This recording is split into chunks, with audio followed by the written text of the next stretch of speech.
Hello and welcome back to Paper Mountains Podcast. We are here for episode 19 with a coffee talk edition in Buenos Aires, Argentina.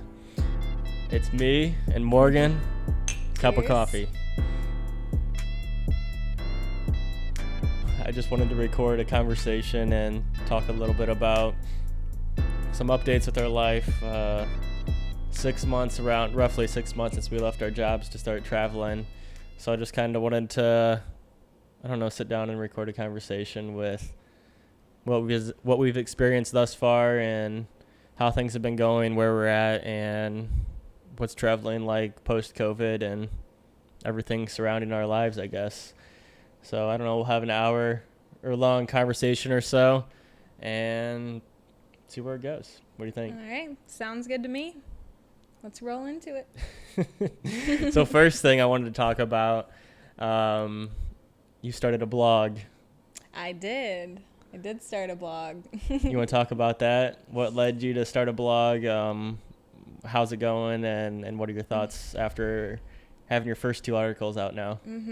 Okay. So I guess I kind of just started it as a way for me to document our travels. Jake does the video stuff, and I have an outlet to put all of our pictures on and just write about some of our experiences. And it also gives me something to do while Jake spends hours editing his videos. So kind of why I decided to start it. And yeah, I rolled it out, I don't know, when was it? 3 weeks ago? Yeah, March 15th or 16th, I think. It's called The Traveling Wellburys.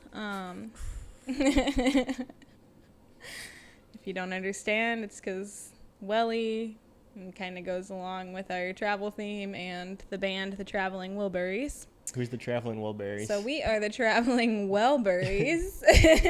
There's no way this could be confusing on the Google search analytics or anything. No. Anyways, where was I going with that?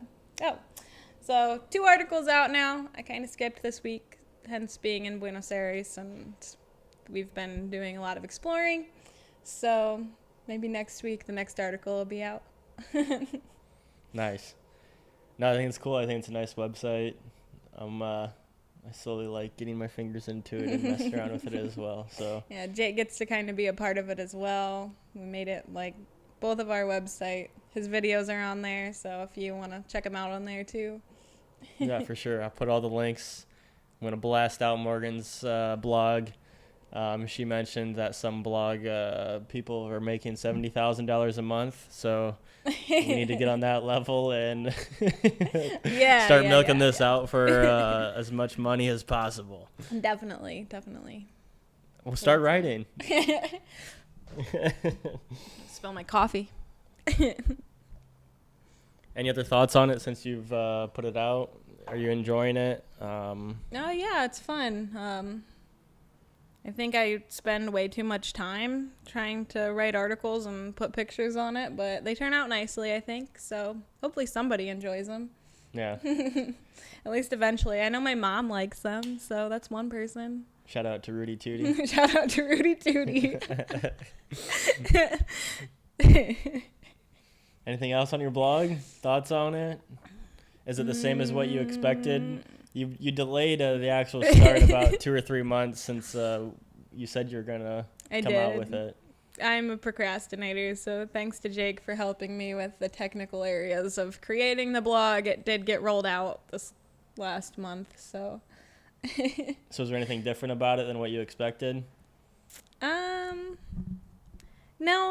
I don't know. I don't know what I went in expecting. I didn't really put too much thought into it before doing it. I was just like, yeah, I'm just going to kind of figure this out as I go. It's kind of what I do with my whole life, so it's whatever. Yeah, just figure it out as you go. That's why you're dating me, huh? Yeah, I don't know how I got to where I am today, but I'm very lucky. Thanks. We've been traveling for 6 months. We've been to South America, back to the States, and Puerto Rico, right? That's all we've been. Yes, yeah. traveling post-COVID, any thoughts on that? Airlines, ticketing, more of a headache. I have some comments, but I want to see what you think first. There's definitely some more hurdles than there used to be. Even though we didn't really like travel internationally that much before COVID. I mean, now you have to get a COVID test everywhere you go, and they're pricey because you have to get them within like 24 to 48 hours.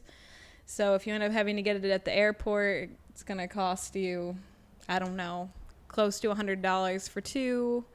That's probably on average, I would say 50 or 60 or so per test. And just the headache of making sure you can get it in time and your results are going to be back. So there's that. And then having to fill out all the health declaration forms. And sometimes these countries don't make those easy. Yeah. I think that's probably my thought on it as well, is like it's just another added level of a little stress or potential headache when planning things. And then you also got to think about, okay, so what if I buy these tickets and then I do test positive for COVID? Then this whole trip is... Yeah, that's the biggest issue. Knock on wood, we haven't had to deal with it yet. Yeah. But like, if you do end up testing positive and you're being asymptomatic, your whole trip is out the window from your original plans, which is another little stress level that you're always going to have to deal with. And if you don't have tickets, you can get refunded for or something. That can be another headache. So yeah, just things to think about. Yeah, totally. Because every ticket that we buy, we're scalping at the bottom of the barrel for the cheapest tickets. Yeah. And, if you don't get travel insurance or additional insurance for your tickets, if it gets canceled because of your COVID test, sometimes you're out of pocket and you'd have to rebook that. Yeah. So yeah, it's just one of those things that we got to think about, and just another thing that in general you have to think about when traveling now. Another level of ticket prices. So sure, you might be able to get ticket prices for $200, but now we have to add on another $50 a person on top of that, roughly, there and back. Yeah. If you're going to be flying somewhere. Absolutely. So another level of stress and cost of traveling post-COVID world.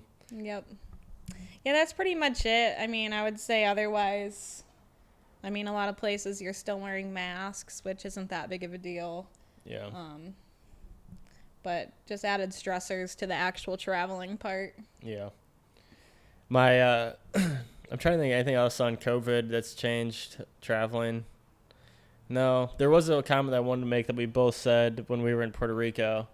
Do you think it's true that the airlines, or like the low commercial airlines for general consumers, is getting worse?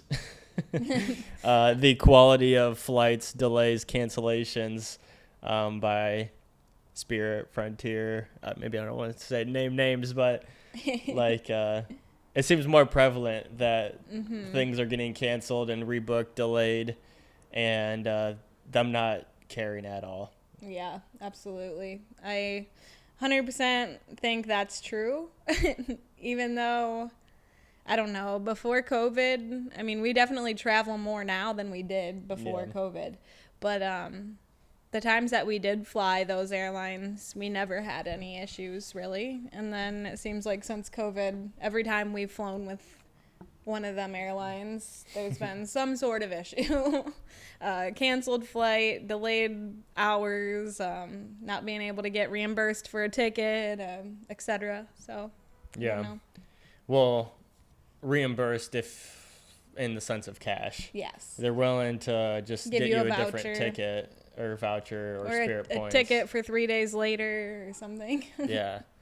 So internationally, we've had no issues with, again, knock on wood, with airlines down here. But when we flew back to the States and then to Puerto Rico, there was a handful of issues. Yeah, multiple. Frontier canceled our flight. Like 5 hours before we were supposed to board. Didn't give us anything, notice as to why. And then what else? Oh yeah, then they said that the only alternative flight could get us was like 4 days later from Arizona to Cleveland. Cleveland. Ohio. Yep. So that was just a headache. They ended up giving us the cash back for that one though. Yeah. And so yeah, but like it's that, and then the other story I wanted to talk about was mom and dad's plane getting canceled, or not canceled. Yeah, no, they just missed it because of their delay.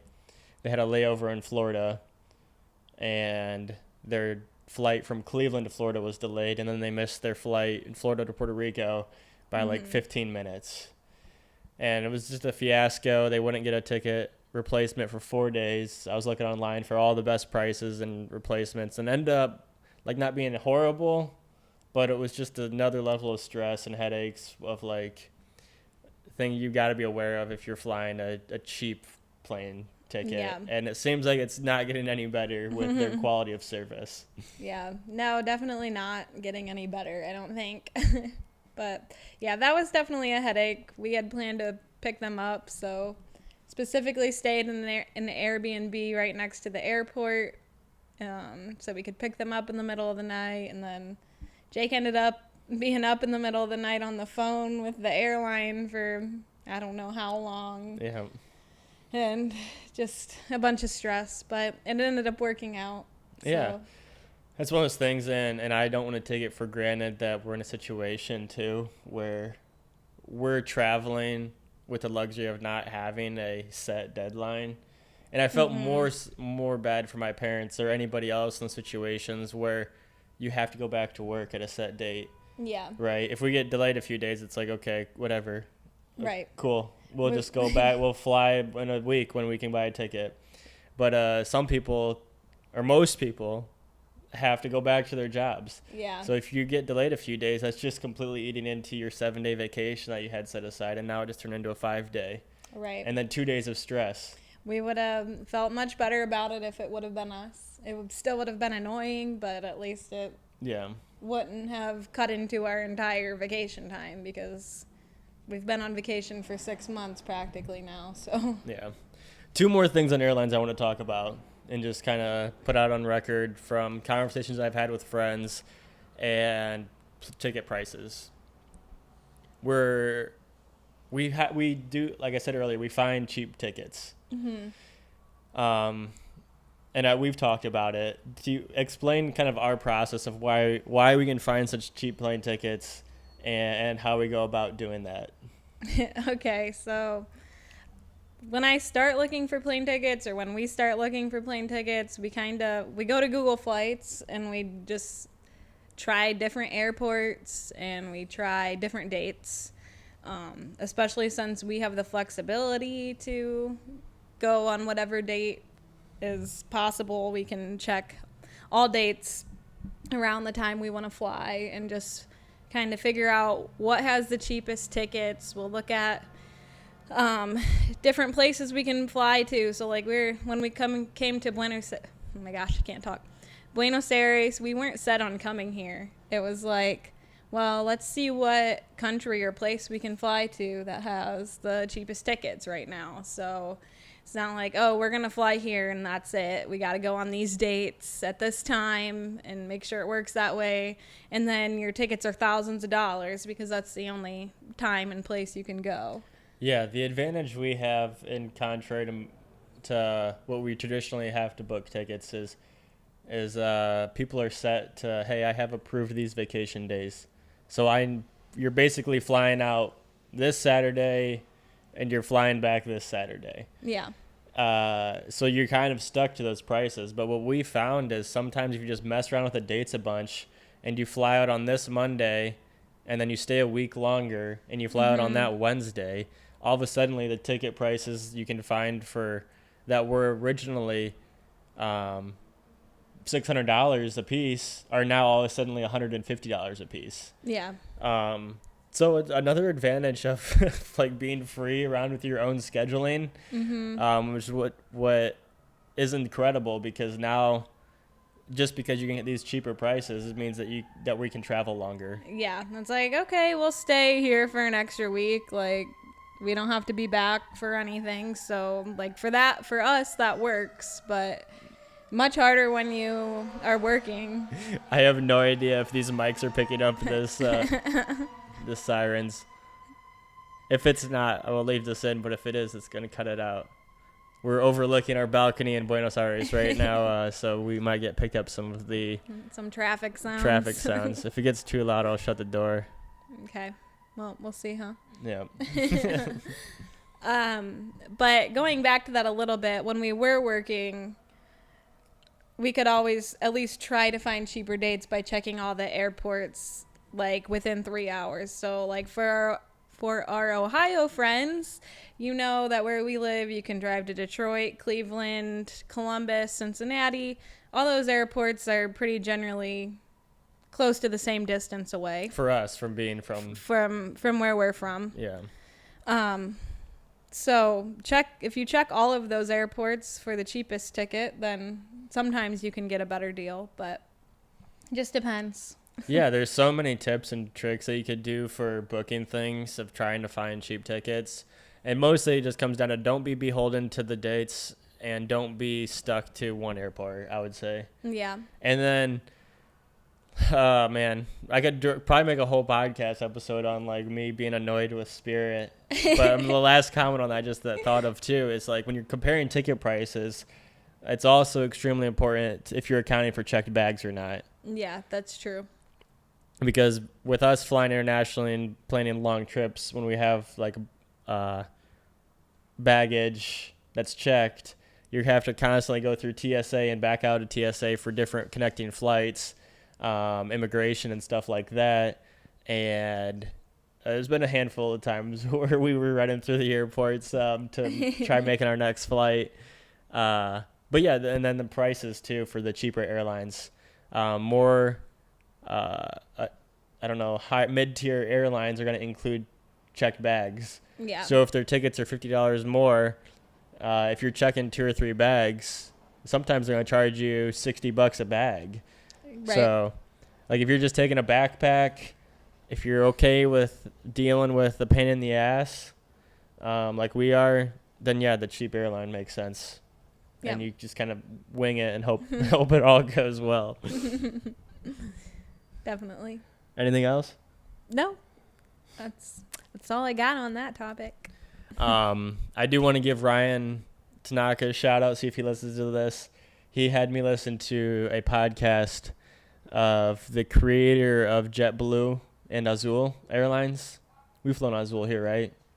In South America to Brazil. I think so. Or was it only LATAM? No, we flew Azul once. I have no idea. I don't know. It sounds familiar, but I don't know. Anyway, I'll link that podcast below too, because that dude's story is awesome. He had this insane journey and kind of frustration that we've had with just kind of shitty airlines and like how their customer service is garbage. And then he went out on the journey of starting JetBlue in the U.S. to make an airline that's solely based around high customer service. And I wasn't aware of his story. I've never flown JetBlue.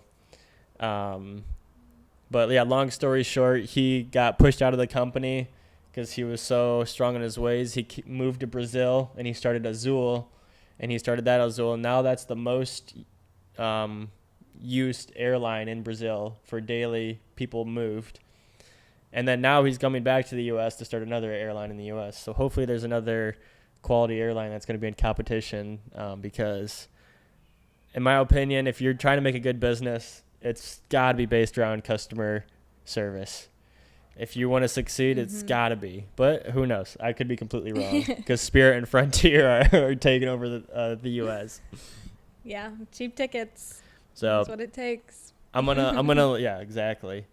You see those prices, and that's it. Yeah, they always suck you back into. Spirit screws you over, and you go, I'm never flying with them again. And then you go look on Google, and you're like, oh, you bastard, you got me, you got me again. I was gonna say, I don't know how many times we said no, we're not flying Spirit anymore, and then next time we fly, guess where we're at. They flash you those $30 tickets to Miami, and you just start itching a little bit, like you need another fix. Okay, maybe not say that. That's what it is. We keep crawling back. As we started off the podcast, we said we're here in Buenos Aires. Again, we're not on our Brazil road trip. No. Like Clearly. like we said during the talk about plane tickets, we were just looking around anywhere for the cheapest tickets, and Argentina had them from Curitiba. So this is why we're here. There's really no set reason. We saw the cheap plane tickets, and then we're like, hey, we're just going to take some time away from Brazil. We're in the middle of a bunch of things with that plan right now, and I'll let you talk to that a little bit.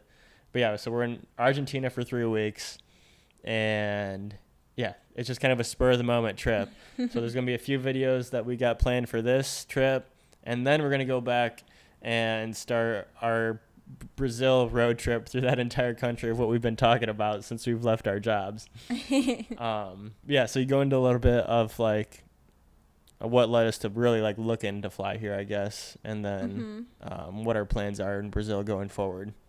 Okay, so yeah, basically he summarized everything, but George and Paula just needed a little extra time on finishing their big house project that we've talked about before. So they've been putting in a lot of hard work, and this house is coming together great, and they're coming up on finishing touches. And so yeah, we just figured we had some time in between starting the road trip and them finishing up some things with the house. So we looked at plane tickets, and like Jake said, we found some good prices here to Argentina, which was kind of ironic because my last blog post yeah. I wrote about when we went to Uruguay in December, and we were in a little town called Colonia del Sacramento that is right across the river from Buenos Aires, and we wanted to take a ferry over here to Buenos Aires, and it didn't work out because of COVID things. We would have had to get multiple COVID tests, one to come here, one to go back, and it didn't make sense for the amount of time we had. So I just wrote about all of that, and then the next day, we spur of the moment, we're buying plane tickets to Buenos Aires. So yeah, you manifested this trip because you said this all that you wanted to go visit Argentina, and within a day or two of you writing this is when we were looking at plane tickets for here. And like the blog post didn't even really like spark the idea. It was just like an afterthought, like, oh hey, I just wrote about Buenos Aires and now we're coming here. So it was just funny. So yeah, we're here for 3 weeks. Right now we're in Buenos Aires. We're planning to actually tomorrow fly to, I always say this name wrong, can you help me? Cordoba. Cordoba, which is another city in Argentina. So we're flying there tomorrow to check out a new area and hopefully get a car and drive to more of the countryside, maybe do some hiking and things while we're there. Then when we go back to Brazil, the plan is to start the road trip. Shout out to George and Paula right now. They are doing some work to get the truck ready for the road trip, and we're not there helping, so I'm sorry. Yeah, it ultimately came down to days on our visa. Yes. Through Brazil, immigration laws or rules, you're allowed 180 days within a 12-month period in the country, and 90 days at a time.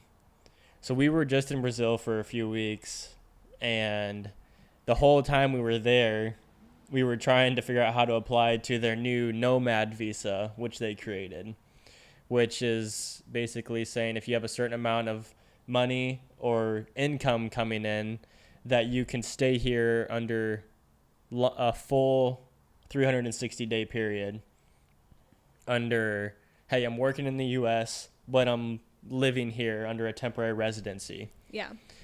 It was the only visa that we could apply to with our documents that we have available and with what we could prove that we're doing. We're not students. We're not working here, all this stuff.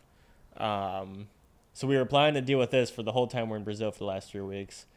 A freaking headache and a nightmare because it's just launched. They changed the management of it. We don't really know the status of it. And with us being in Brazil from September to December last year, we've already taken 90 days of our 180 days in Brazil. Yes. So, roughly, 80 days, right? Yeah. We were at 80 days that we were here last year.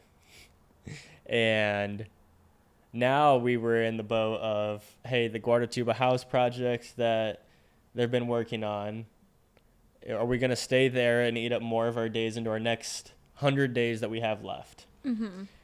And bank on hopefully getting this Nomad visa?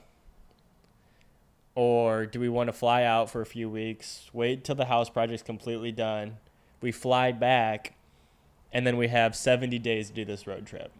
Yeah. And potentially longer if we get the Nomad visa. If we end up getting it. Yeah, It's we just have no idea. Yeah. It's a little bit unknown right now with that, so that's ultimately why we decided to start looking at plane tickets to go somewhere else. Yeah. If people are looking into the Nomad visa for Brazil and having the same problems we are, it's very well apparent. I was on a few forums and reading the one night of like the headaches of people trying to apply to this thing and just having no luck. So if we get to a point, maybe we'll write a blog or something, or I'll write a blog on the website of how we did it and how we got through. I'll have a guest writer. There we go. But yeah, so basically came down to days. We just didn't want to bail on getting stuff ready for the road trip. It was like, it made most sense logistically to not have a stress. Hey, let's get rid of some of this visa stress. Let's just fly out, go to another country for a little bit, and then come back and say, hey, worst case scenario, we got 70 days on a road trip, which is fucking awesome, right? You can't complain about it. Not at all. But we didn't want that 70 days to turn into 30 days, right? Which is tight because we're going through Brazil's a big country. I mean, think about a driving road trip through the entire United States, including Alaska. That's about the size of Brazil. So yeah, it's huge, and we just didn't want a deadline, right? And I think 2.5 months is a good time. And if we get more, hell yeah, that's awesome. Right. But we're not beholden to it. So yeah, long story short, that's like summarized of what led us here to right now. And we're just kind of like playing it by ear, which is not bad. And just trying to live every day and try to explore places, which is what we've set out to do. So if we got to go to another country in the meantime and spend a little more money, it is what it is. Yeah, it's true. Cool. Any other thoughts on that?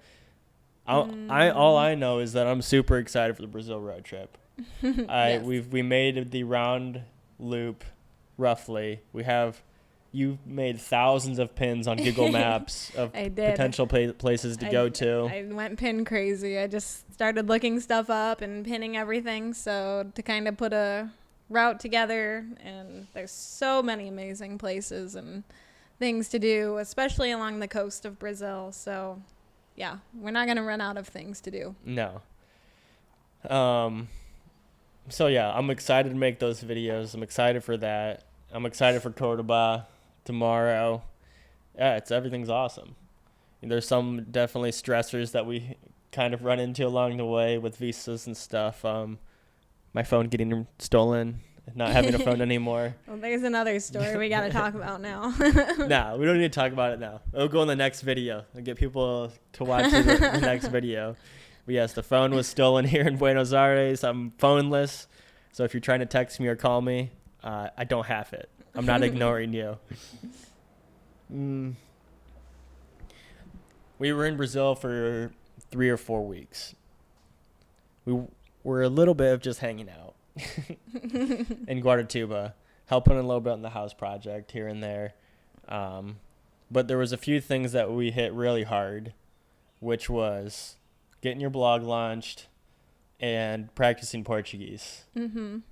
I would say the last 4 weeks have been the hardest that we've focused on practicing Portuguese. Where do you think our status of level of knowledge and understanding and conversational basis of Portuguese is at right now? After studying it and practicing it daily for you, coming up on well over a year now, but probably taking it really seriously I would say, since we came to Brazil the first time. So Yeah. 6 months of really hard practice and trying to get immersed into it. What are your thoughts on it so far? Where are we at? If you've watched our previous podcast about Brazil, we talked about how we thought we knew more Portuguese than we did when we arrived to Brazil. So we had been using an app to learn, and that's pretty much it, using Duolingo. So yeah, we got here and we were like, oh my gosh, I don't know anything. So after being here, it was like, okay, we're kind of picking it up. But I would say after leaving and then coming back this time, and like you said, hitting it hard, we're definitely to a point where listening, we can pick up like a lot of what people are saying. Unless they're talking like super fast or something, then that's a little bit harder. Yeah, if the person is willing to maybe repeat things a couple times, and talk a little slower with us, we can pick up at least most of the words of what's being conversed. And then we can put it together as to like, okay, this is what they're asking, or this is what they're saying. Speaking it ourselves and like forming the sentence in response how we would want to say it is still difficult. Yeah. It's better than it was, but it's still definitely a work in progress. Yeah. Talking is the hardest. Reading is great. If you put something in front of us, we can read it. Typically, no problem. Yeah, with enough context clues if there's a few words that we don't know. Maybe use Google Translate for a couple words that we've never seen before or something. But typically reading, like put a menu at a restaurant in front of us and we got it. Yeah, totally. And I don't know. I hope it continues to progress, and maybe one day we'll be to a point of being completely fluent. I know there's the one trick that George really told us that we needed to start doing more was using music as a tool to learn. And then other people have told us that they've learned through movies. Yeah.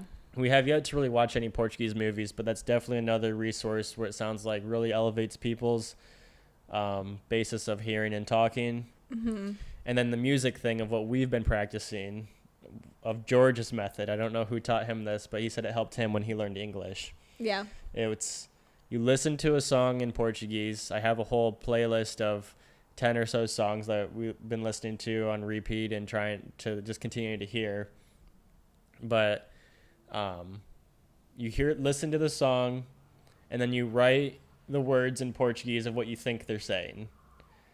And then what I've been doing was doing that as far, and then filling in the gaps with the lyrics online. So then you go and look up the actual lyrics and see what you missed. Still all in Portuguese. So then you listen to the song again, and you have all of the lyrics written down in front of you. And then now you're reading and listening at the same time. And then you take another blank sheet of paper on Google Docs, what I've been doing, and then trying to translate all of that Portuguese to English without looking it up. And then now you have the Portuguese and English right beside each other. And then you look up what you messed up or the words you don't know at a time, and then fill it in as you go.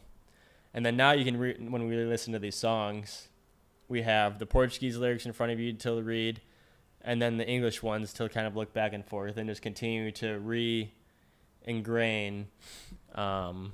all of these words and additional words. And I've noticed just doing a few songs that there's been multiple words that are said constantly that I didn't know before. And then it's like, oh my God, just because I heard that one song, now I know this word in just conversations that are said in everyday sentences. Yeah. So it's been good, but it's just time consuming, right?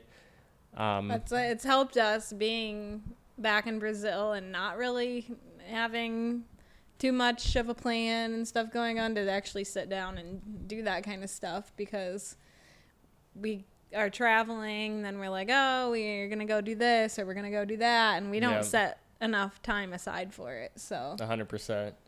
So I admire people who speak multiple languages. It's time consuming.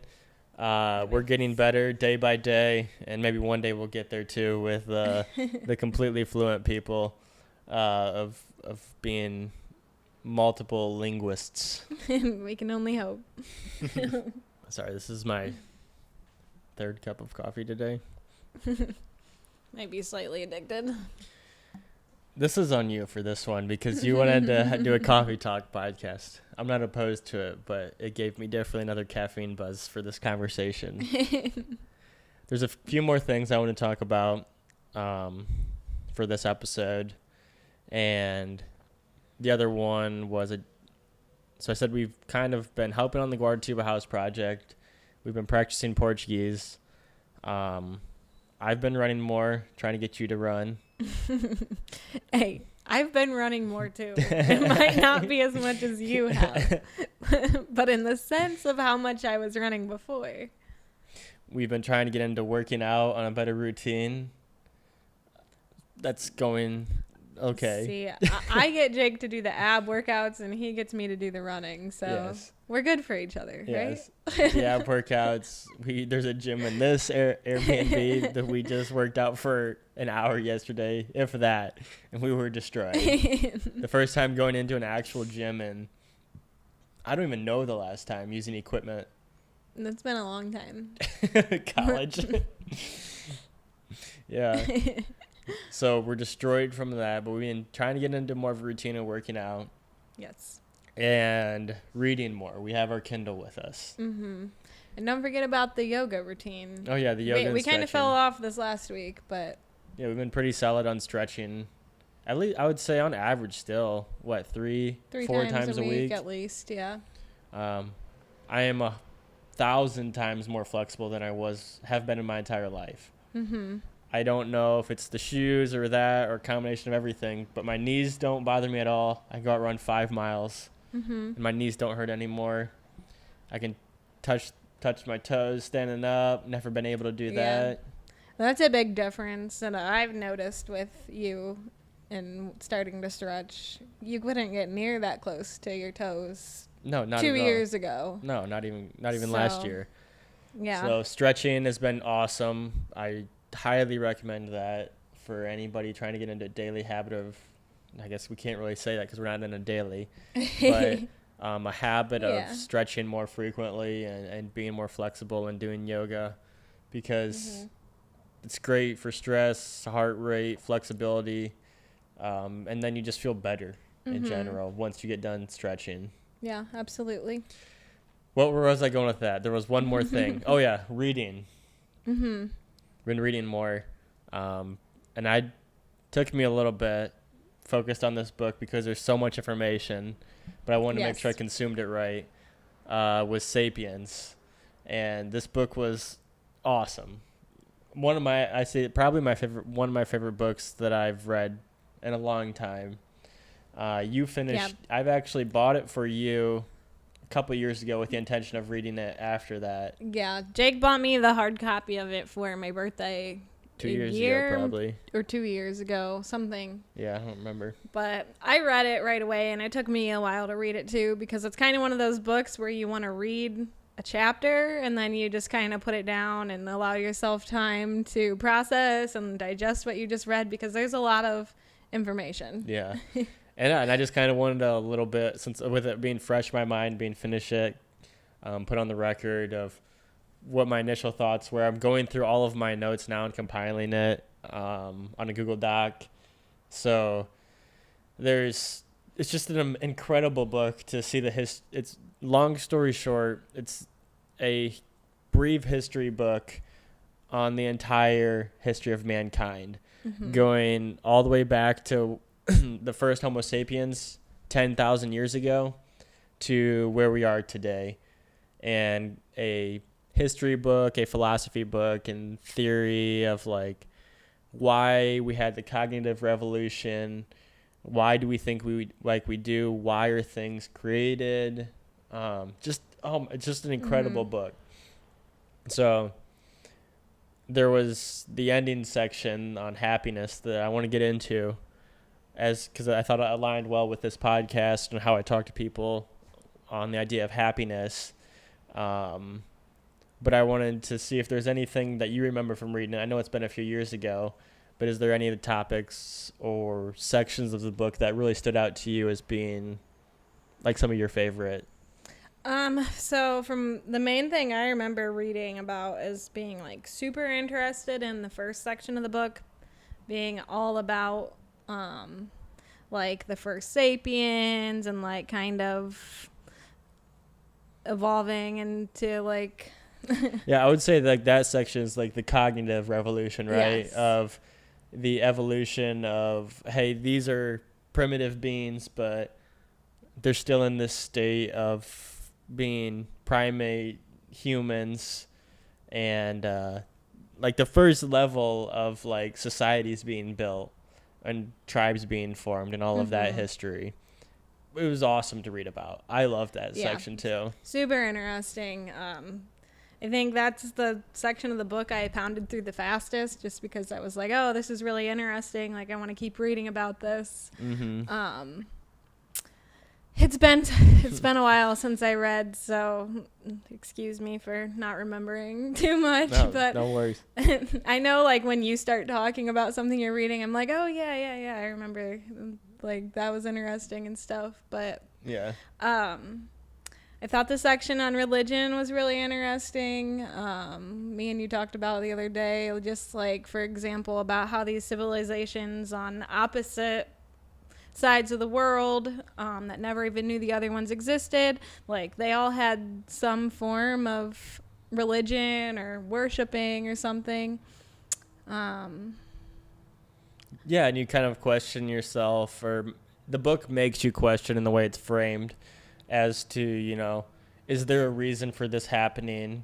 Why is it a coincidence that all these civilizations created religion in their own manner, and what it did to help progress them? Even like these humans lived disconnected for 10,000 years. They've never were in contact with each other, and for some reason they were both progressing at the same time at the same rate, which is very extremely interesting. And you kind of just ask yourself why, and then what is it within us as humans to, like, are we wired to create? Are we wired to ask why? And it just kind of helps push those questions and make you think for yourself on what the reasoning might be. Yeah. And that's why I also like the book. It's very apolitical. It doesn't want to cherry pick and gerrymander through things and tell you this is how it is and this is how it should be. It's just like, hey, these are the theories and this is where we're at today and this is why things happened. Yeah. Like no emotion, no, it's just this action happened. This was the consequence. This is what made this happen, and then progressing through the entire history of human. Yeah, that's something I wanted to mention too. Just the author does a great job of just presenting the information. Here's 2 or 3 theories that scientists have on this. They don't know the exact reason, but these are some theories, and you kind of form your own opinion on things. So it's not like they're trying to persuade your 100% opinion one way or the other. It's here's the information that we know. Take it as you want. Take it or leave it, I guess. Like, yeah, and it's what I feel like the intention is just like, hey, open up your thoughts of why you think something, and then maybe your conviction is based in a falsehood or not a falsehood, but you can see why a person would think oppositely of you. Yes. And it makes you, and I want to take away more open-minded of different situations and people growing up in different cultures of, you know, that's why they might think that way. Yeah. And your preconceived notions, if you have, and you should question that, right? If you have something with conviction, why is it a conviction? And most likely it's someone might not agree with you and they could be true as well. Yeah. Any other comments? No, it's fine. I'm gonna ask you on the will. You didn't go back and like, hey, let me skim through the book at all. On chapter 3, paragraph 4. No, just kidding. If this was a conversation with your brothers in a Family Guy episode or a South Park episode, they could do that. Definitely. No, the other part I was just thinking of the agricultural revolution, which I found interesting coming from a farming community. Yeah. The start of like domesticating wheat and stuff. And one sentence that stuck out was that we didn't domesticate wheat domesticated us. Do you remember this? Okay. So I don't know if you can go into a little bit more explaining that because it's more fresh in your mind. Yeah, so I would say, and when we were taught history, it was the agricultural revolution of how this pushed humanity the next stage of evolution for industrialization and like the mass growth of humans on the planet was us taking agriculture and using it as a tool to, or domesticating all of these plants and animals as a tool to elevate us. Yes. But the author kind of brings back the question was, did wheat and specifically domesticate humans, not vice versa? Because like, if you think about it from the perspective of the wheat, it's just this little known plant that was not widely used throughout the only globe. It was only in a few climates naturally. Yes. And then once humans found it, they might have been lucky to come on like across a few little blades of wheatgrass or something. Exactly. And then once humans found it and decided to capitalize on it, was, hey, now wheat is grown in every country on the globe. So now they've the wheat as like if you look at it as a species, they've taken over the entire world, and humans will work day in and day out and have been for the last 7,000 years.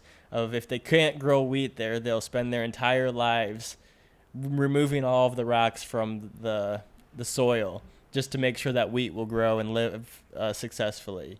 If they get too much rain, they'll put in water diversion to make sure the wheat grows. And so humans basically spend their entire lives during the agricultural revolution to make sure this wheat can be produced. It's like it kind of pulls it back as like, hey, you know, once we were a traveling tribe of species that never stayed in one place. We would stay in one band and kind of hop around this region and not stay to one household. And then all of a sudden, just to make this wheat produce, humans are now domesticated in the sense that, like, hey, this is my home and this will be my home and my kids' home for generations. Yes. It's interesting. I don't know. What do you think? Is it true? I thought it was a very interesting perspective because, I mean, that, like what you just said is 100% true, that people used to, before farming, would move around and like to where they could find food or resources or fresh water. And then, they realize they can start domesticating this plant and growing it in mass production. Yeah, mass producing. Then they're 100% bound to that place. Yeah.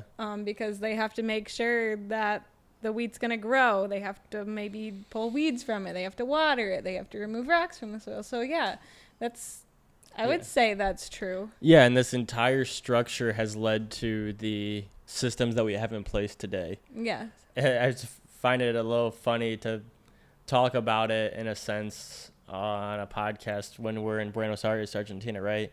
Because this whole idea of structuring and working 9 to 5 and being stuck to one place your entire life, I don't know, is it like, are we rejecting like this potentially falsehood of like what is the natural way of living?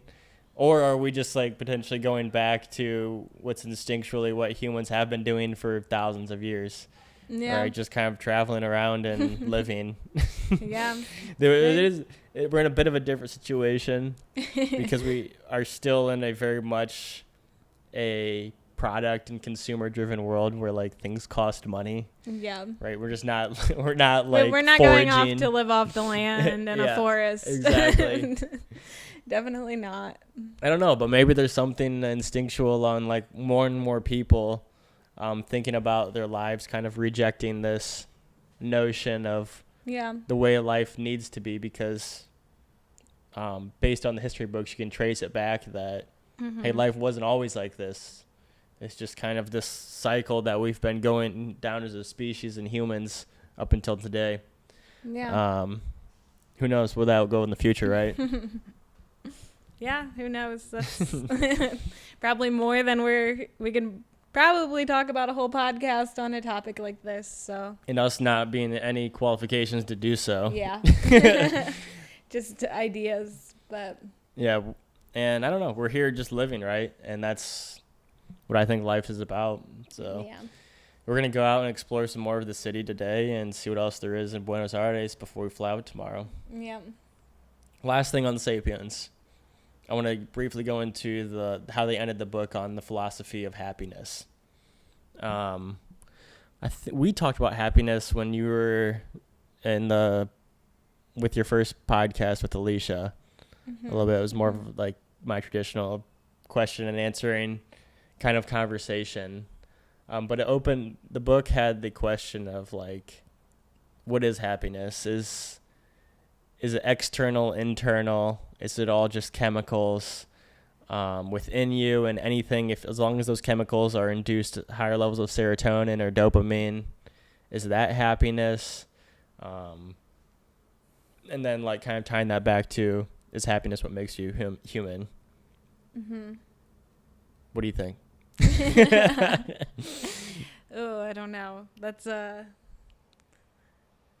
heavy question. There's a lot there. Yeah, and I just don't. I think it's another thing of like, it makes me question every action. Like, is this an external feeling? Should I be rejecting this? Am I just creating more stress to try to find an illusion of what happiness is? Because ultimately, I think you just have to find it within yourself, and just being happy with what you're doing, and you're here in this life. So like, I don't know. It's so hard to not seem like we're just trying to chase with us traveling and exploring. Like, are we chasing to find happiness, or are we just exploring just because, right? Yeah. Like, I feel like I'm not, but it's just one of those things that you just, brings more questions that you ask yourself every day. Yeah. I don't know. There's many ways you could probably look at it and really dive down into reasons you're doing things. And, I'll make another video on it in the future once do some more research. Yeah, have my more concise thoughts spelled out over a brief time, and maybe take some of my learnings from talking to people and reading other books of what happiness means and and try to exert that in more of a concise way than kind of off the cuff. Yeah. I don't know. I mean, I would like to say it's not like we were unhappy where we were at. Yeah. With our jobs and things. It was just that it wasn't what we saw ourselves doing the rest of our lives, I guess. And we were always felt the best and our happiest when we were traveling together and exploring new places. So I don't know, like, that kind of makes it sound like we're chasing this happiness, but I also don't feel like, we were unhappy and we're trying to find this thing that gives us happiness. It was just like, well, it's what we like doing, and so why not do it? Yeah, I think it's an internal battle that people have to battle every day with their actions, and that's what I feel like that I'm battling. I want to make sure I'm not in that mindset. Yeah. Right? We had the conversation of just, are we happy or content just like being in our Airbnb yesterday and not out in the downtown city, right? You can find happiness with just being here. Which we 100% were, because we're not huge city people. I mean, it's great being here in Buenos Aires, but like after the week, we were like, okay, let's just take a day to kind of relax. There's a lot going on in the city, so. Yeah. And it's all about just trying to be present, I think. And if you're present, then that brings happiness, because you're, I don't know. Like I said, I want to make another video or topic of being more in line with what I want to say and it not coming out wrong. But it was I really loved how they wrapped the book up. I highly recommend it.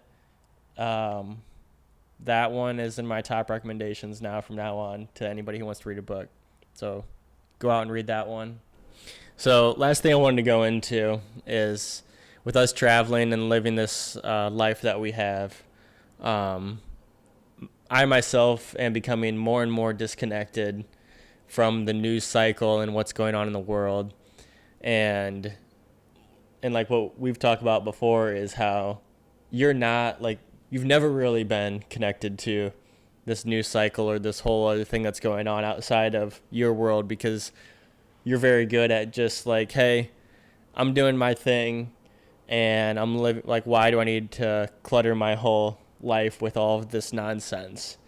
For me, I'm finding this new way of like, hey, I'm not really paying attention to the news. I'm not watching the stock market. I'm not consuming all of this stuff on a daily basis anymore.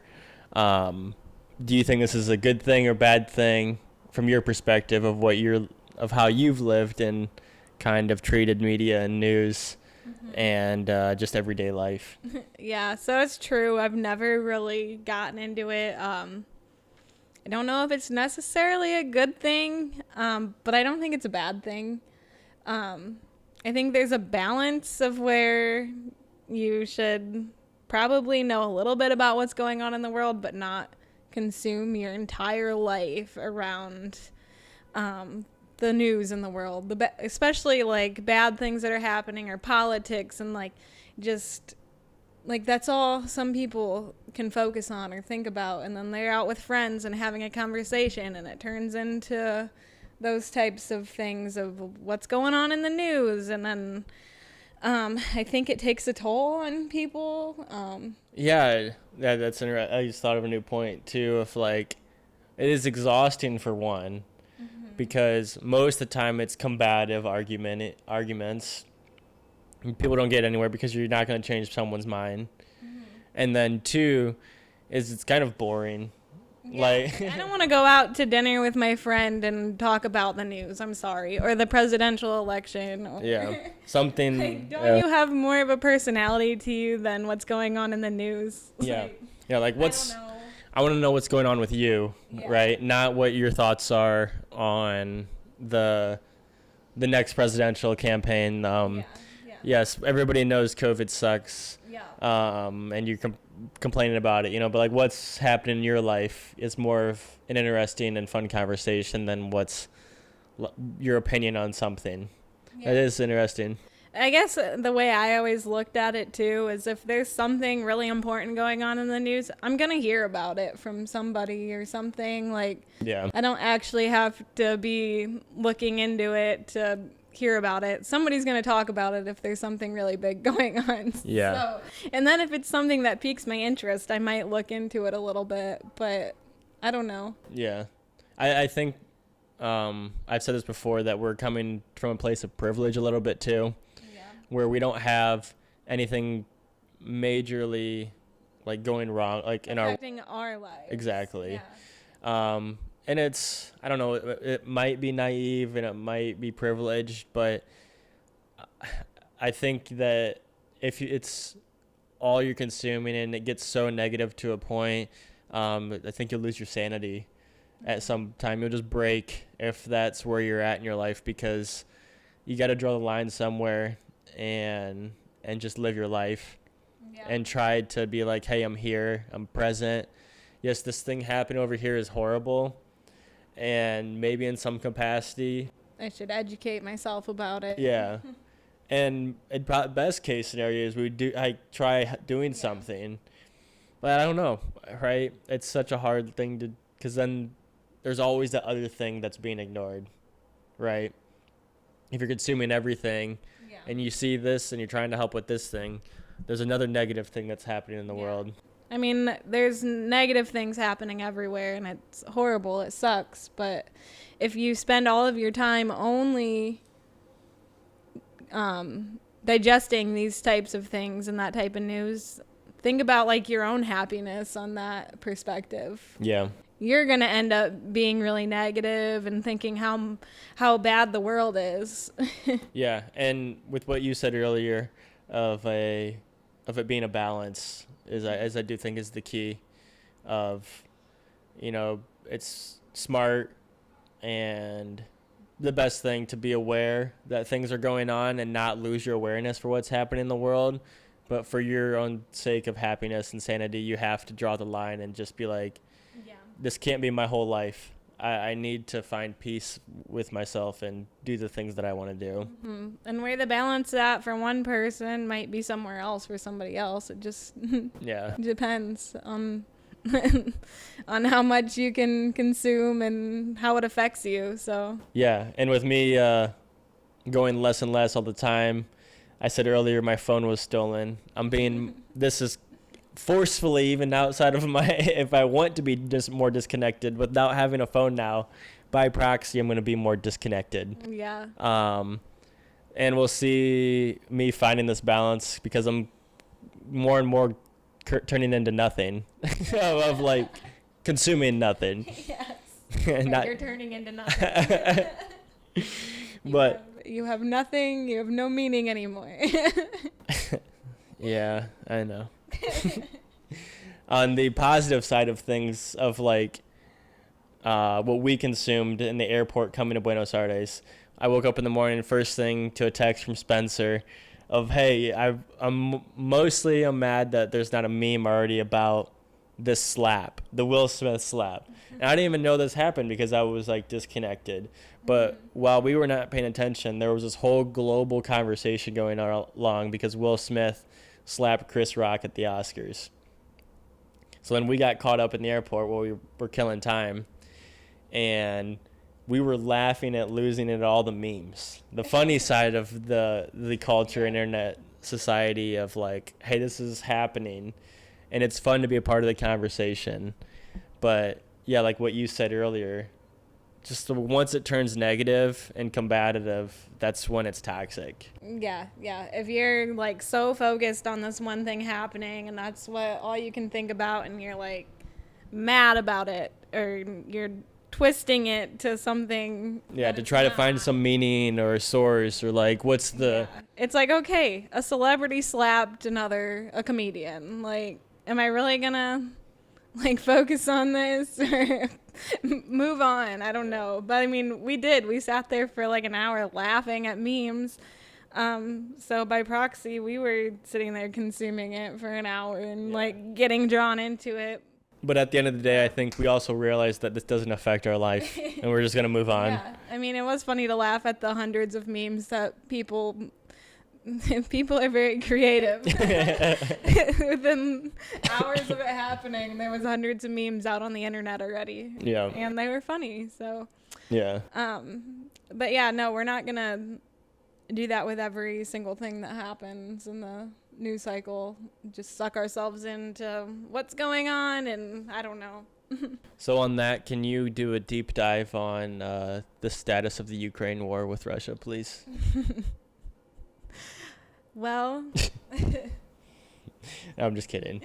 But yeah, I mean, that's going on, obviously, and that's why kind of what I was hinting at earlier of like, yeah, there's negative things going on, and it sucks. Mm-hmm.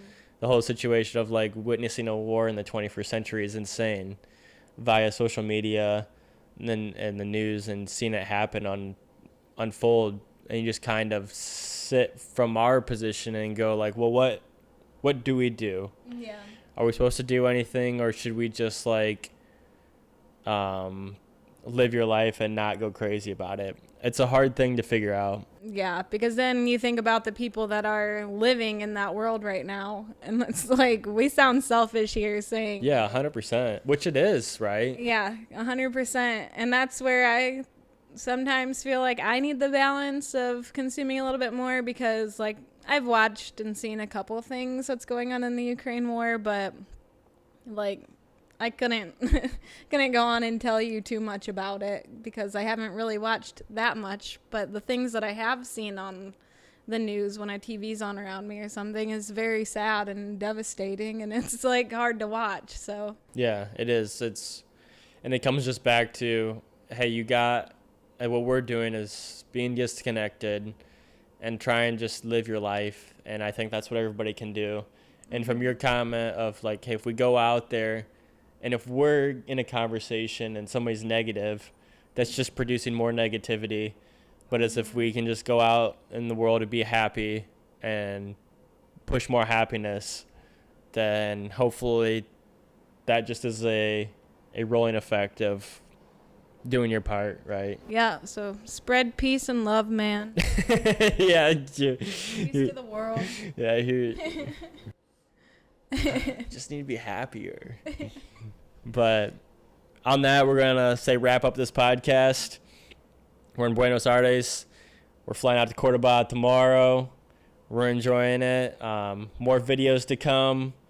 Check out Morgan's awesome blog, her website. Everything's great from that front. And yeah, she's got more articles coming. I got more videos coming. And that's it, right? That's it. So cheers to that. Cheers. End on a coffee buzz and explore more of the city.